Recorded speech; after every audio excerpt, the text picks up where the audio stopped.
Eu estou igual a você, acredito, de coração aberto, esperando, ansioso para ouvir de Deus. E eu não tenho dúvida que Deus possa falar conosco hoje, amém? Portanto, quero pedir para você que feche seus olhos e ore comigo, se quiser orar por mim, enquanto eu oro aqui. Pai, obrigado, Senhor, por essa rica oportunidade, Pai, que é trazer a Tua palavra, ó Deus, e poder, Senhor, falar aquilo que o Senhor já falou no meu coração. Pai, eu peço a Tua graça nesse momento para me conduzir, Senhor, me ajudar, Pai, a ser fiel à Tua palavra, Senhor, a ser fiel à voz do Teu Espírito, Senhor, e à Tua vontade. Pai, em nome de Jesus, Senhor, dá-nos a graça de, ó Deus, sermos impactados, ó Deus, e ensinados por Ti nessa noite, em nome de Jesus. Amém? Queridos, como falar depois de uma campanha maravilhosa que foi os 12 cestos cheios? Eu não vou pedir para você levantar as mãos, mas eu acredito que a maioria de vocês, maioria, se não todos, participaram, se não de todo o evento, de algumas noites. E Deus falou poderosamente, foi gostoso cada dia. Ouvir a palavra, aprender com cada estilo de pregador. Mas é desafiador estar aqui, viu? Eu vou confessar, não sei se o pastor Ricardo está acompanhando pela internet, mas ele falou assim para mim, olha, estou saindo, domingo passado, estou saindo de férias, hein? Domingo que vem é você. Se prepara, rapaz, é tudo contigo, se vira. Porque depois da pregação de domingo até, pelo pastor Marcelo Gomes, foi extraordinário. Mas eu estou aqui com muita alegria, satisfação e entendendo que é uma oportunidade de Deus para poder falar com os irmãos. Queridos, nós estamos ainda em ritmo de início de ano. E como início de ano, todos nós ainda pensamos como será esse ano. Muitas indagações nos vêm à mente, ao coração. O que nós vamos enfrentar, o que nós vamos encarar, ou como nós vamos viver esse ano.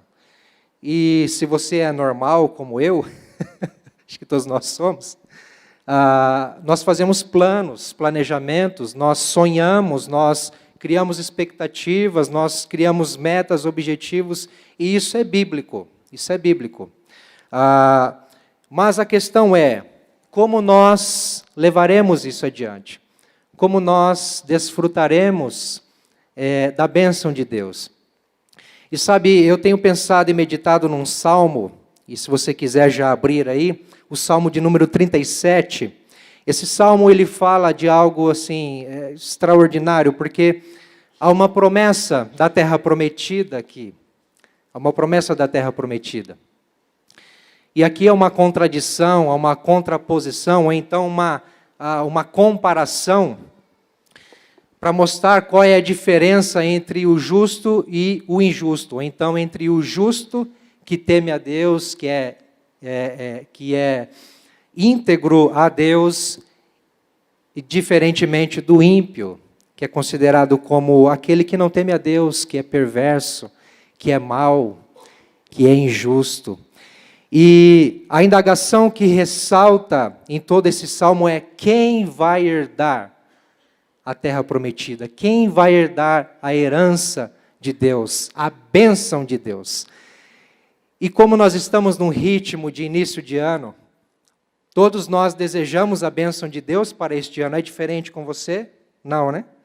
Você deseja a bênção de Deus para a sua vida, para a sua família, para os seus negócios? Sim? Amém?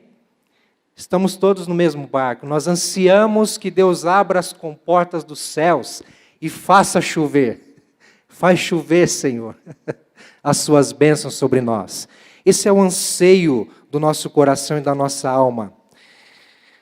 Para tanto, eu quero trazer, baseado nesses salmos, e não nele todo, mas nos primeiros versículos, e nós vamos ler, algo que inquietou meu coração é com respeito à plenitude. Eu gostaria de, enquanto nós lermos, nós entendêssemos a bênção de Deus aqui como plenitude. Plenitude. E plenitude é a abundância. Plenitude tem a ver com algo que é pleno.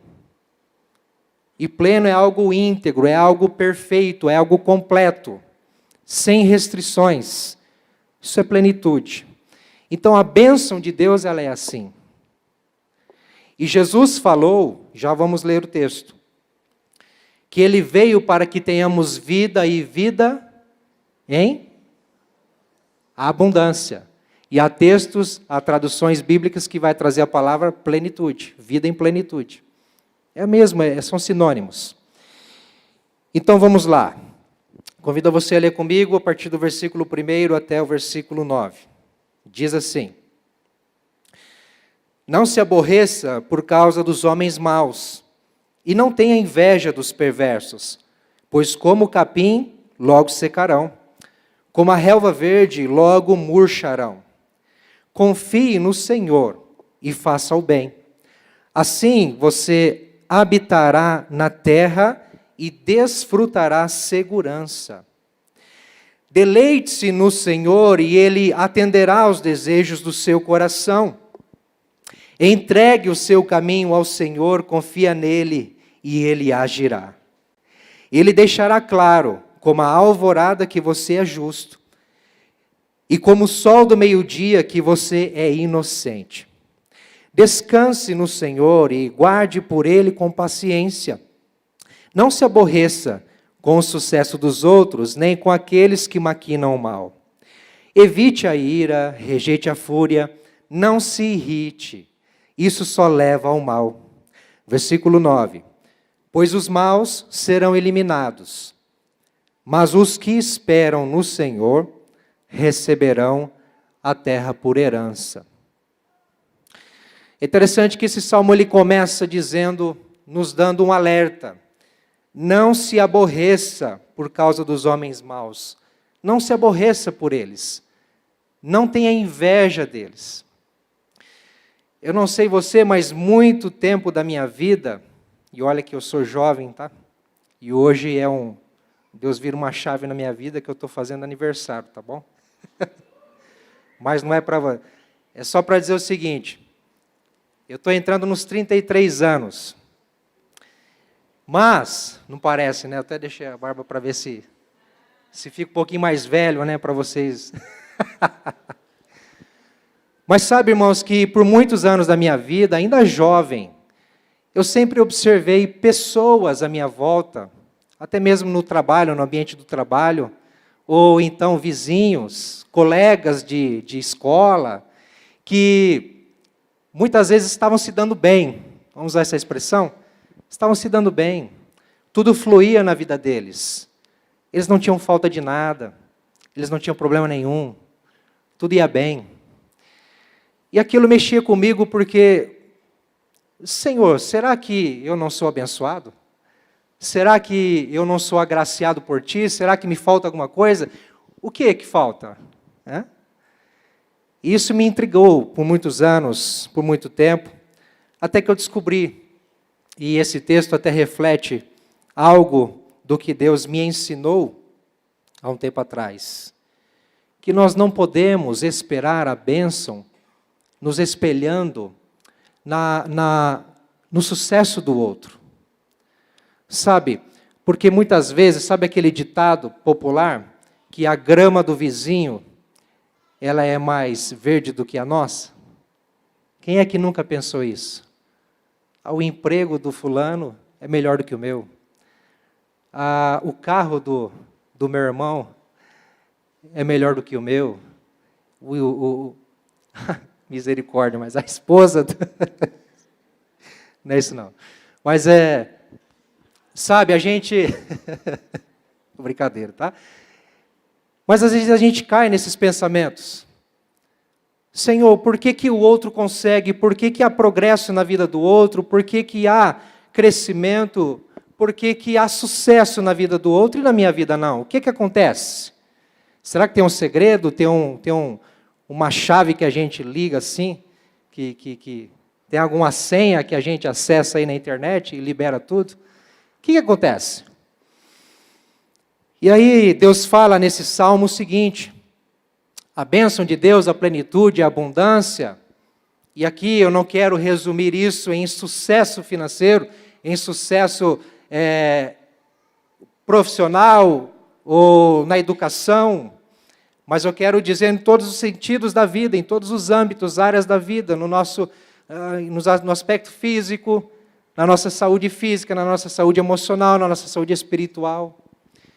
Esse salmo ele vai dizer para nós que o caminho para a plenitude não está lá fora, não está no mundo, não está nas coisas terrenas, não está em projetarmos, em termos como exemplo, os ímpios, ou a vida alheia, a vida das outras pessoas.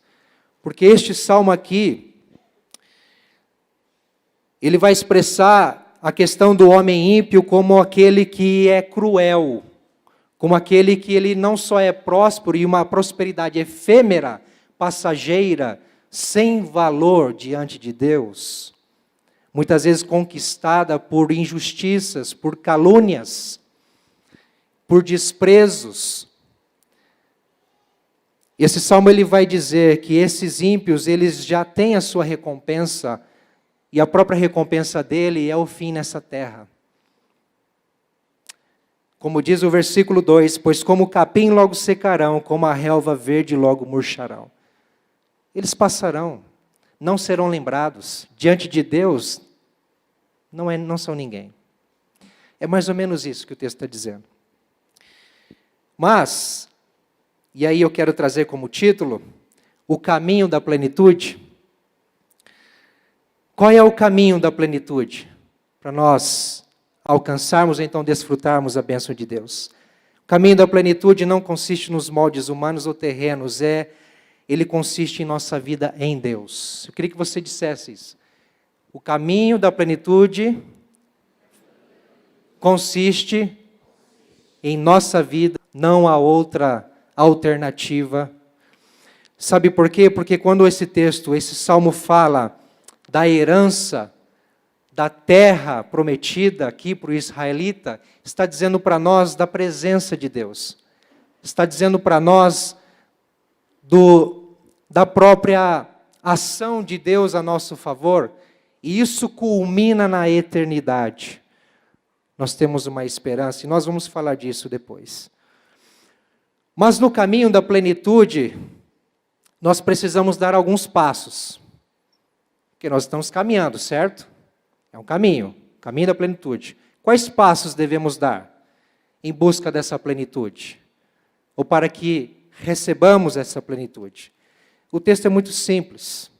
E eu não quero aqui esmiuçar esse salmo, mas apenas fazer uma reflexão, dizendo o seguinte, que o primeiro passo no caminho da plenitude é a confiança em Deus. Simples, confiança em Deus. Olha o que o texto diz no versículo 3.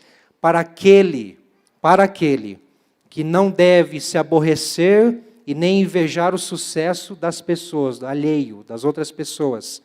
Pelo contrário, versículo 3, confie no Senhor e faça o bem. Confie, confiança.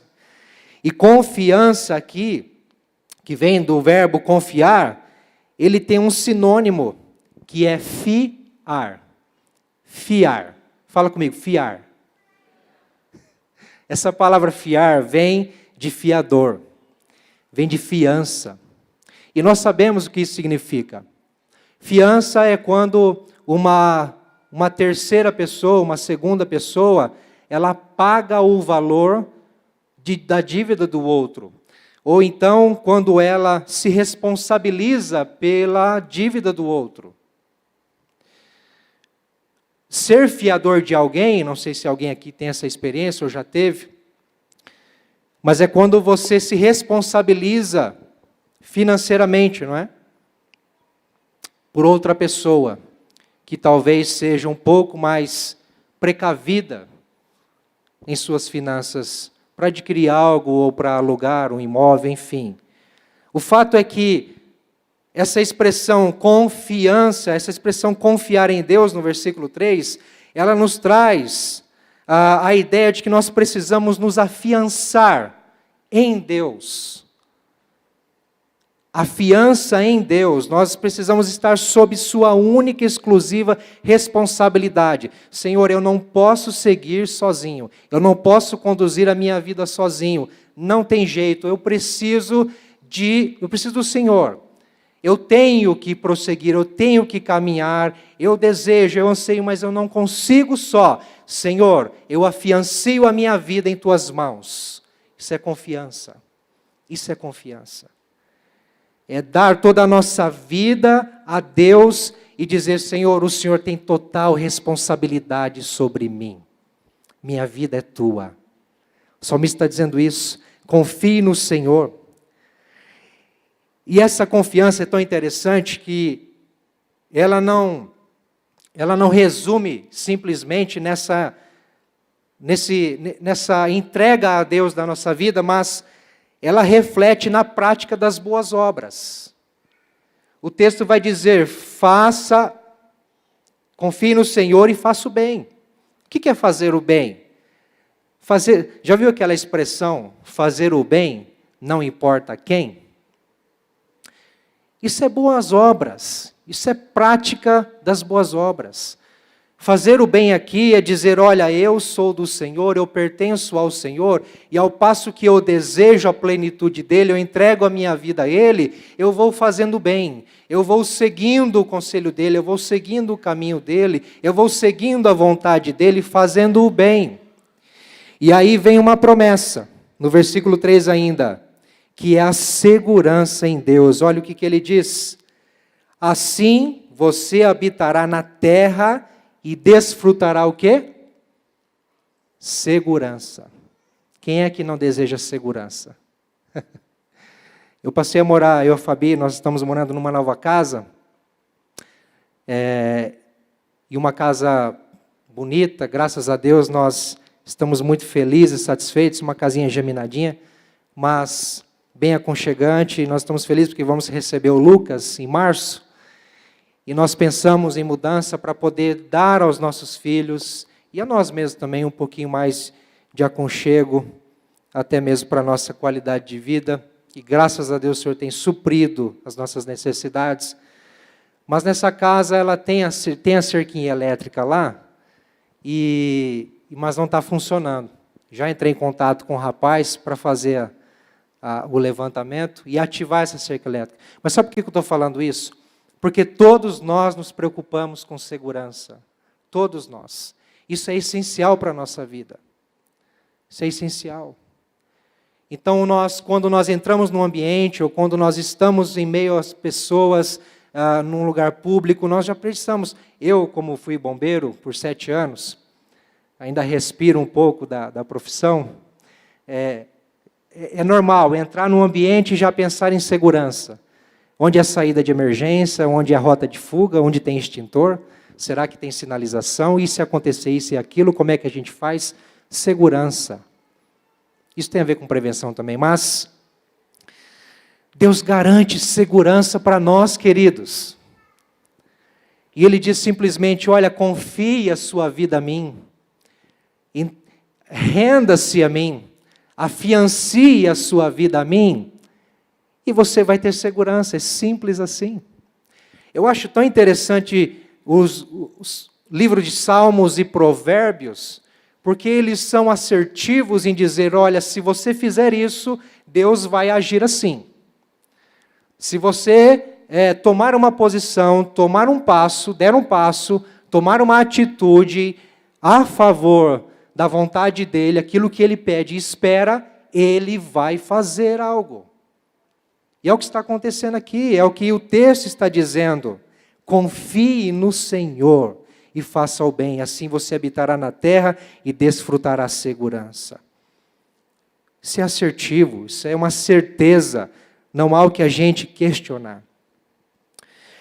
Mas há um segundo passo no caminho da plenitude, que é o que o versículo 4 diz, deleite-se no Senhor. Nós precisamos nos deleitar em Deus. E deleitar, irmãos, é prazer. Deleitar é alegria, é satisfação. Deleite. Mas o que O que nos tem dado prazer ultimamente? Aqui Deus pede para que Ele seja a nossa satisfação, para que Ele seja o nosso deleite. Mas o que ultimamente tem nos dado prazer? O que ou quem tem sido a nossa fonte de prazer? Porque aqui, como nós vimos no primeiro versículo,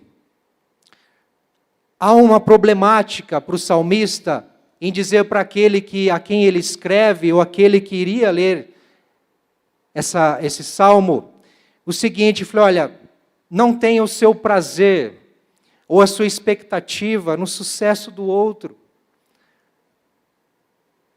ou no sucesso do mundo. Não espere por coisas simples, banais, passageiras, efêmeras, mas tenha o seu deleite em Deus, porque somente Ele pode te dar a terra e ela por inteiro e te fazer estar em segurança. É possível ter prazer em Deus. Estudando aqui e pesquisando sobre essa palavra deleite, que deleite é como se fosse a condição daquele que se deleita em algo, certo? Português. Mas há algo ou alguém que é deleitável. Deleitável. Já ouviu essa palavra? Sabia que Deus é deleitável? É possível se deleitar em Deus. É possível se alegrar em Deus. É possível ter satisfação em Deus. Ser totalmente, ou ter total contentamento nele. Ser saciado por ele. E sabe, quando eu penso nisso, uma das maiores expressões da Bíblia que me vem à memória é o que diz Deuteronômio capítulo 6, versículo 5. Olha o que diz lá: ame o Senhor, o seu Deus, de todo o seu coração, de toda a sua alma e de todas as suas forças. Isso é deleitar-se em Deus. Isso é ter prazer em Deus. Isso é ter contentamento em Deus. Isso é ter satisfação em Deus. Amar a Deus com tudo que nós somos e com tudo que nós temos. Quem somos nós? O que é que podemos oferecer a Deus? Esse deleitar-se em Deus também traz uma promessa. E ele diz assim, que se nós assim o fizermos a Deus, temos a nossa alegria, a nossa satisfação nele. Versículo 4 continua dizendo, e ele atenderá aos desejos do seu coração. Meu Deus, que gostoso, que maravilhoso. Deus vai atender os desejos do meu coração. Eita, coisa boa. Quem é que não quer um Deus assim, né? Que atende aquilo que nós ansiamos e desejamos. Mas saiba que antes de Deus atender o desejo do nosso coração, se nós nos deleitarmos nele, termos nele alegria e satisfação, e entender que Ele é o nosso Deus e o nosso Senhor, o nosso coração será permeado, será encharcado pela vontade dEle, por aquilo que agrada a Ele, por aquilo que Ele deseja. E aí Ele diz que Ele atenderá o desejo do nosso coração. Sabe aquilo que acontece com a gente quando a gente se apaixona? Quando a gente se aproxima de alguém? O meu amor, o meu relacionamento com a Fabi, ela começou via internet. Eu estou atualizado, tá? Conheci ela pelo Facebook. Mas teve um intermediário aí. A minha irmã, ela mandou o contato dela, falou, adiciona minha amiga aí. Eu falei, beleza. A hora que eu vi a imagem, eu falei, opa.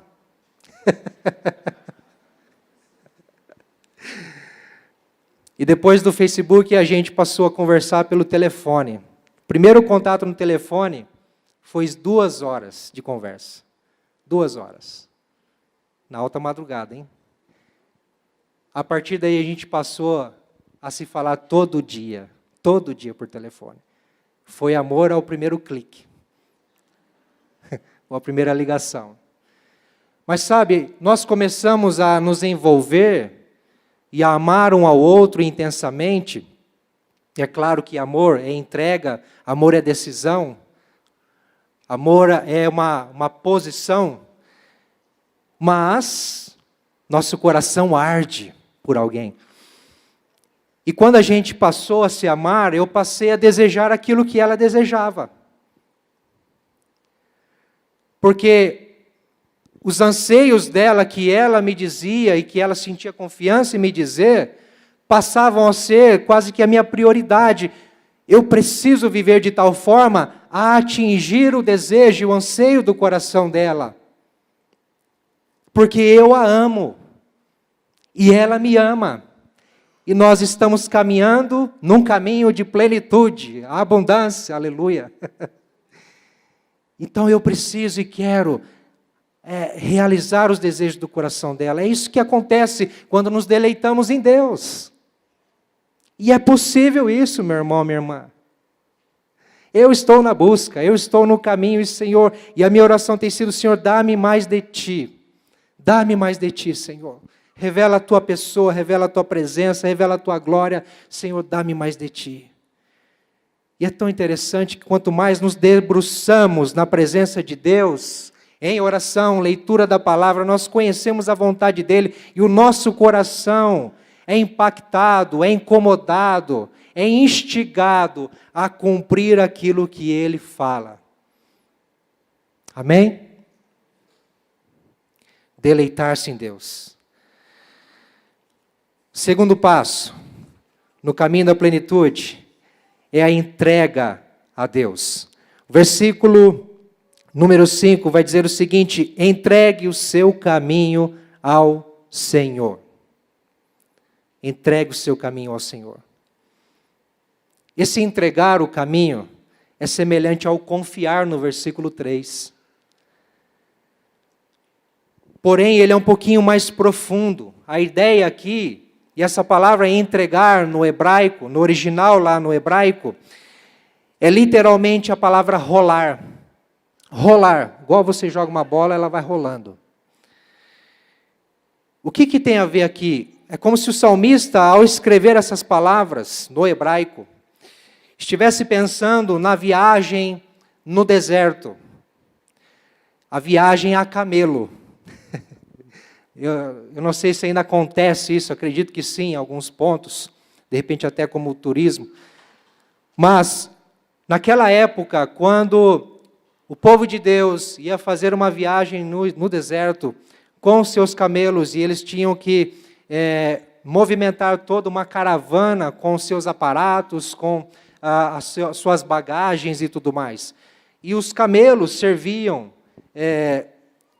não só de automóvel para os transeuntes, mas servia também de carga, né, de caminhão cargueiro. E o que acontecia?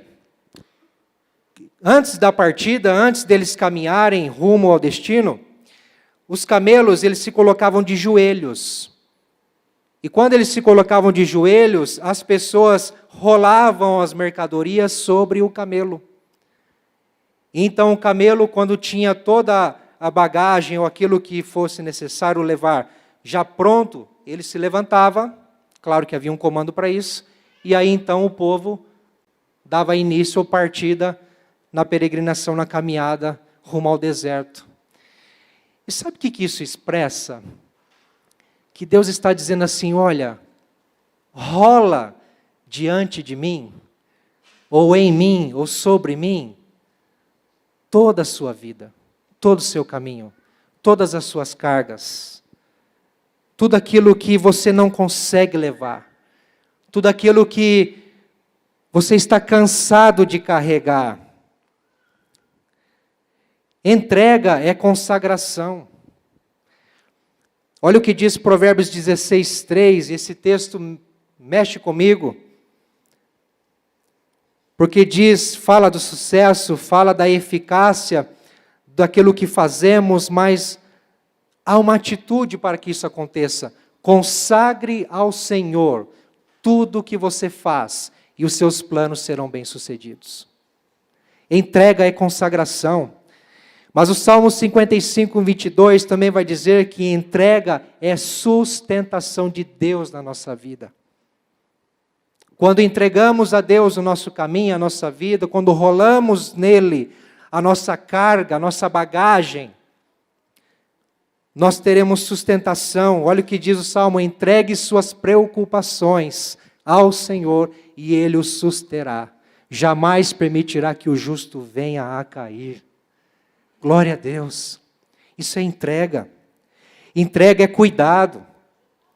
Eu estou apenas citando alguns textos para a gente poder ter fundamento e entendimento do que é isso. 1 Pedro 5, 7.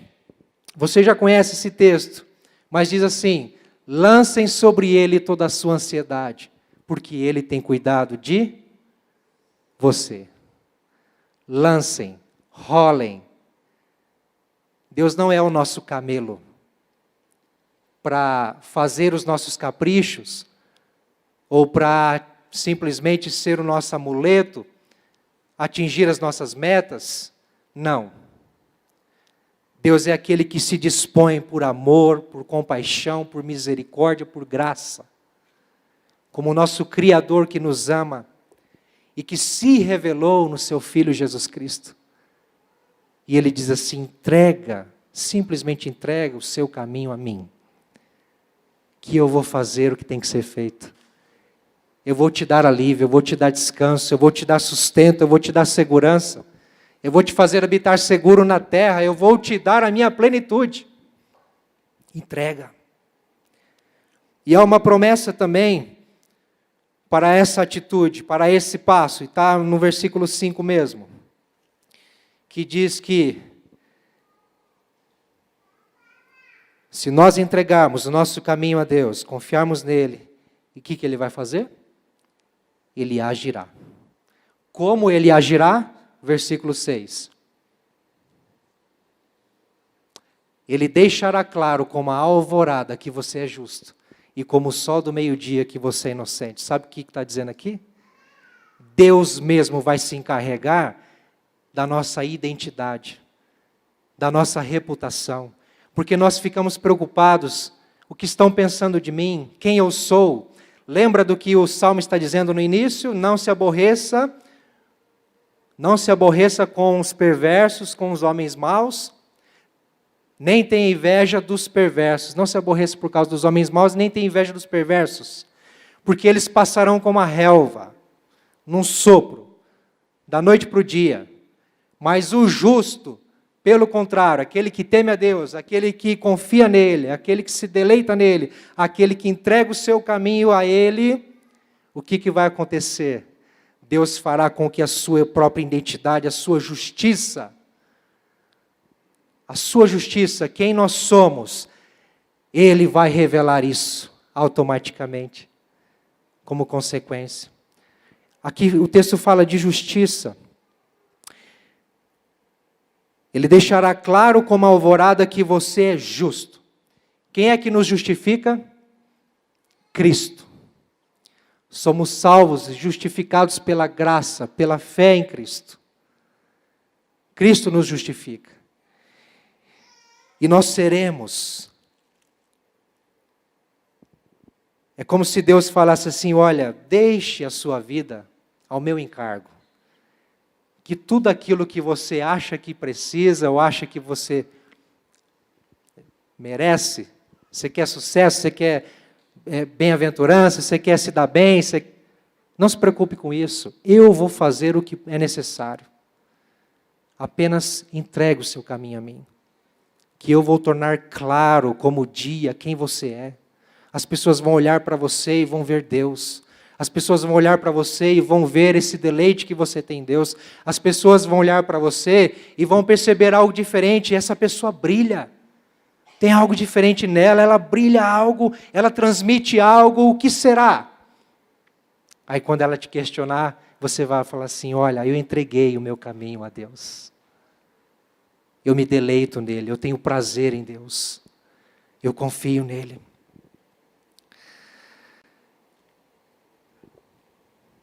Há um quarto passo para o caminho da plenitude, que é descansar em Deus. Versículo 7 diz: descanse no Senhor e aguarde por Ele com paciência. Descansar no hebraico aqui, irmãos, tem o sentido de calar-se. Calar-se. Eu fiquei chocado quando eu descobri isso. Porque a gente entende o descansar simplesmente como relaxar. Né? Como que um refrigério, aliás, como que um revigoramento, sabe? Você redobrar as forças, recobrar as forças. Você, quando você deita na sua cama, o que você espera acontecer? Descansar. Para no dia seguinte, ou algumas horas depois, você voltar à ativa e com o dobro de força e com toda a sua energia, não é isso? Mas aqui é um pouco diferente. Esse descanso que a Bíblia fala aqui, como calar-se, diz que esse texto poderia ser traduzido dessa forma: fiquem quietos. Fiquem quietos. Façam silêncio diante de Deus. Descanse no Senhor, como se o texto estivesse dizendo assim, olha, façam silêncio diante do Senhor. Diante daquele que conhece a sua vida, diante daquele que contempla tudo e sabe qual é a tua necessidade. E esse calar-se e esse fazer silêncio diante de Deus, expressando como descansar nele, tem a ver com oração. Porque como que eu descanso em Deus? Eu não vou deitar e esperar que Deus acalme o meu coração, não. Eu vou orar. Se eu preciso descansar em Deus, eu preciso ouvir a voz dEle, ser orientado por Ele. Então a oração é fundamental aqui. Esse descansar, esse calar-se, esse ficar em silêncio diante de Deus, tem a ver com parar de lutar. Calem-se, fiquem em silêncio, parem de lutar. Pare, não é por sua força, não é pelo seu querer, pela sua vontade. Sou eu, Deus, na sua vida. É como se o texto estivesse dizendo isso. Você quer plenitude? Você quer a minha bênção? Descanse em mim. Cale-se, pare e fique em silêncio. Ouça minha voz, me escute, preste atenção, eu estou falando. Isso tem tudo a ver com o que Salmos 46:10 diz. Parem de lutar, saibam que eu sou Deus. Serei exaltado entre as nações, serei exaltado na terra, serei exaltado na sua vida, na sua casa, na sua família, nesse novo ano, serei exaltado nos seus negócios. Parem de lutar. O que é que nos tem impedido de ficar em silêncio diante de Deus? O que é que nos tem impedido de ouvir a voz de Deus? Porque muitas vezes estamos no tumulto da correria, da multidão. Quantas vezes os evangelhos apresentam Jesus caminhando entre as multidões? Hoje nós ouvimos pela manhã, a presbítera Devanira, com muita excelência, trouxe um estudo sobre o cego Bartimeu, que estava à beira do caminho, e Jesus, quando passava com a multidão, aquele tumulto, aquele barulho, Jesus escutou o clamor daquele homem, dentre tantos gritos. É claro que aqui a história é um pouco inversa. Mas este homem que estava na multidão, dentre tantos gritos, murmúrios, barulho, bagunça, agitação, e o mundo está assim. O mundo está assim. E muitas vezes somos reféns disso. E a gente não sabe para onde vai, o que faz, fica com a barata tonta, sabe? Se a onda vem para cá, a gente vai para cá, se a onda vai para lá, a gente vai para lá, a gente não sabe para onde vai, sem rumo. E aí Deus fala, fique em silêncio, me escute, entra no seu quarto, feche a porta, ore o seu pai que está secreto, e o pai que vê esse secreto, te ouvirá e te recompensará. Descansar em Deus é isso. O que estamos esperando para dar o passo do descanso no Senhor? Mas há um quinto passo. E eu quero encerrar com esse. Eu vou pedir para os meninos da música, por favor. Há um quinto passo no caminho da plenitude, que é a esperança em Deus. Versículo 9. Lá na parte B. Mas os que esperam no Senhor receberão a terra por herança. Esperança. Você já deve ter ouvido uma expressão, um ditado popular também, que diz assim: a esperança é a última que morre. Já ouviu isso? Você já disse isso? Eu já disse muitas vezes no passado. Mas eu passei a entender, porque às vezes a gente fala coisas que as pessoas falam sem saber o significado, muitas vezes, ou entender a origem do que dizemos. E eu parei de falar isso. A esperança é a última que morre, porque a esperança não morre. Porque a nossa esperança é Cristo. Acharam que a esperança morreu, mas Ele não morreu. A nossa esperança ressuscitou ao terceiro dia. E Ele vive eternamente. E é vivo em nós, é real em nós. Por isso nós temos esperança em Deus. Esperança de uma nova morada, esperança de plenitude, esperança de um novo lar, esperança da presença dEle.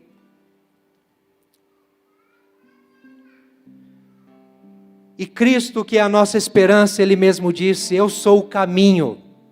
Eu sou o caminho. E se nós estamos, como o Salmo diz, no caminho da plenitude, ou em busca da plenitude num caminho, entregue o seu caminho ao Senhor. Quem é o caminho? Quem é o caminho, irmãos? É Cristo. É Jesus, é o Senhor. Ele é o caminho. E é Ele que fala assim: ninguém veio ao Pai a não ser por mim. Quem me vê, vê o Pai. Se a gente espera a plenitude em Deus, se a gente deseja a plenitude em Deus, não tem outro meio, não tem outra alternativa a não ser no caminho que Ele apresenta para nós, que é no Seu Filho.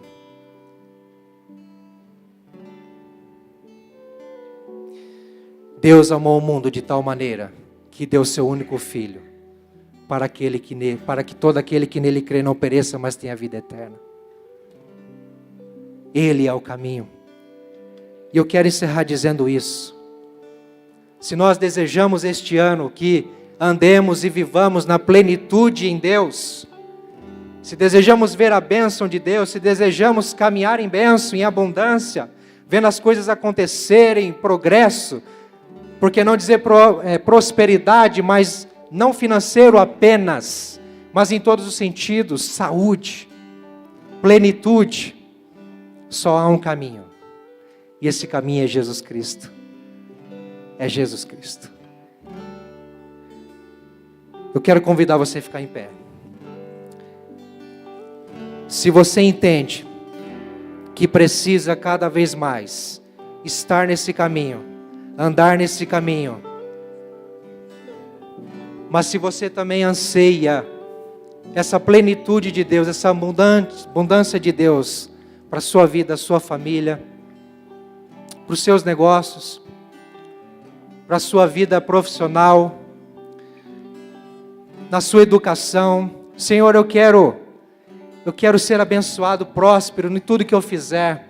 Lembra de Salmo número 1? Que aquele que tem o seu prazer na palavra de Deus e nela medita dia e noite, tudo que ele fizer será próspero, terá eficácia, terá sucesso.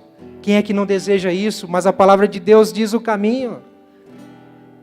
Eu sou o caminho, a verdade e a vida. Ninguém vê ao Pai a não ser por mim, disse Jesus. Feche seus olhos, queridos, eu quero orar com você.